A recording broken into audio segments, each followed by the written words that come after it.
There are four types of conditional sentences: zero conditional, first conditional, second conditional and third conditional. अच्छा, conditional sentences में sentence के दो parts होते हैं. पहले पार्ट को इफ़ क्लॉज कहते हैं और दूसरे पार्ट को मेन क्लॉज कहते हैं. जिस तरह के आप ये देख रहे हैं, if you sleep you dream. और ये कंडीशनल सेंटेंसेस के टाइप्स है: zero conditional, first conditional, second conditional और थर्ड कंडीशनल. अब ज़ीरो कंडीशनल में होता ये है कि किसी फैक्ट को बयान किया जाता है, किसी साइंटिफिक फैक्ट को बयान किया जाता है, किसी हकीकत की तरफ इशारा किया जाता है, और इसमें दोनों पार्ट्स जो है सेंटेंस के, वो दोनों पार्ट्स प्रेजेंट टेंस में होते हैं. जिस तरह के आप ये देख रहे हैं, if you sleep you dream. So here the fact is described. या if you boil ice it melts. दोनों पार्ट्स जो है ये प्रेजेंट टेंस में है. जबकि फर्स्ट कंडीशनल में फ्यूचर में जो पॉसिबल सिचुएशन है इसके बारे में बात की जाती है, और इसमें फर्स्ट क्लास जो है, जिसे इफ़ क्लास कहते हैं, ये प्रेजेंट टेंस में होता है, और सेकंड क्लास जो है ये फ्यूचर टेंस में होता है. जिस तरह के आप ये देख रहे हैं, ये पहला क्लास जो है ये प्रेजेंट टेंस में है और दूसरा जो है फ्यूचर टेंस में है. जिस तरह if you get some sleep you will feel better. The second conditional is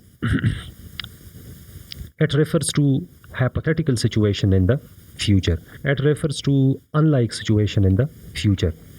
और इसमें सेंटेंस का पहला क्लास जो है इफ़ क्लास, ये पास्ट टेंस में होता है, और सेकंड क्लास जो है उसमें हम वुड के साथ वो आपकी पहली हालत का इस्तेमाल करते हैं. जिस तरह की ये कहते हैं, if you became insomniac you would understand. So this is something unlike which will be occurring in the future. And the third conditional is when you talk about the imaginary situation in the past. और इसमें sentence का पहला part जो है, जिसे if part कहते हैं या इफ़ क्लॉज कहते हैं, वो पास्ट परफेक्ट में होता है, और दूसरा पार्ट जो है उसमें हम सब्जेक्ट के बाद would have, could have, should have लगाते हैं, और साथ ही third form of the verb लगाते हैं. जिस तरह के आप ये देख रहे हैं, if you had slept last night you would have been beaten your record. और नीचे जो एक्सरसाइज है, इसमें match the clauses of zero conditional sentences in the given columns. इसमें सारा जो है ज़ीरो कंडीशनल का इस्तेमाल किया गया है. अब इसमें आपने इफ़ वाला क्लास जो है वो कॉलम ए में है, इसका जो दूसरा पार्ट है आपने कॉलम बी में तलाश करना है. अच्छा, यहाँ पे जो कॉलम ए है, कॉलम बी की भी मैंने नंबरिंग की है 1 2 3 4 15 तक, और कॉलम ए में जो कॉलम बी वाला क्लॉज है उसके साथ मैंने इसका नंबर लिखा है आगे. For example, if I am late for class, तो यहाँ पे जो नंबर 10 है, my teacher gets angry. So you see both the parts of the sentence are in present tense. फिर इसके बाद when he stays up very late, इसके साथ पहला पार्ट लगता है he is very tired the next morning. Number 3 is people get hungry. Number 7 इधर जो है if they don't eat. Number 4 is if you study hard you get good grades in school. When she watches a movie, she likes to eat popcorn. When I cross the street, I always look left and right. I cannot do my homework if I don't have my glasses. He always smiles when he is happy. If I miss the bus, I take a taxi to work. Number 10 is when you make lots of noise. So here number 12, the librarian gets angry.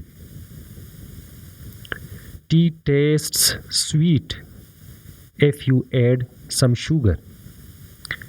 You should eat less if you want to lose weight. I always take my umbrella when it rains.